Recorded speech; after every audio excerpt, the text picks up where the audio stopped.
Hello മക്കളെ, ഞാൻ സുന്ദരിയാകാൻ പോകുമ്പോ മഴയൊക്കെ ആയിരുന്നു. നേരത്തെ പണി കഴിഞ്ഞ് കയറുന്നു. അപ്പൊ ഞാൻ തന്നെ പൊടിച്ച് ഉണക്കി വെച്ചേക്കണ കസ്തൂരി മഞ്ഞളുടെ പൊടി ഞാനൊന്ന് തേച്ച് നോക്കട്ടെ. കാരണം സമയമില്ലാത്തതുകൊണ്ട് തേക്ക് വീഴാൻ സമയമില്ലാത്തതുകൊണ്ടല്ല, വെയിൽ കൊള്ളുമ്പോ പിന്നെയും കസ്തൂരി മഞ്ഞളിലെ നാണം കിടത്തുന്നുണ്ടല്ലോ എന്ന് ഓർത്ത് ഞാൻ തേക്കാറില്ല. ഇന്നൊന്ന് തേക്കാന്ന് വെച്ചു. മഴയായിരുന്നു നേരത്തെ പറമ്പിൽ നിന്ന് കയറുന്നു. ഞാൻ ഇച്ചിരി തൈരില് ആണ് കുഴച്ചേക്കണത്. തേച്ച് നോക്കട്ടെ. കാര്യമായിട്ട് തേച്ചേക്കാം. അങ്ങനെ ഞാനും കസ്തൂരി മഞ്ഞൾ കാര്യം അത് തേച്ച് പിടിപ്പിച്ചിട്ടുണ്ട്. ഞാൻ തന്നെ അധ്വാനിച്ച സാധനം ഇച്ചിരി ഏറെ ഇരിക്കട്ടോ. ഞാൻ ഇടയ്ക്ക് തേക്കുമായിരുന്നു. പക്ഷെ ഇന്ന് വെയിലൊക്കെ കൊള്ളുന്ന ആറാണ് ഞാൻ തേക്കാത്തത്. ഒത്തിരി ആൾക്കാർ വാങ്ങിക്കുന്നുണ്ട്.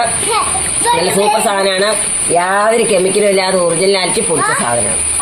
ഇത്രേ ഉള്ളൂ ഇന്നത്തെ വീഡിയോ. ലൈക്ക് ചെയ്യുക, കമന്റ് ചെയ്യുക, സബ്സ്ക്രൈബ് ചെയ്യുക.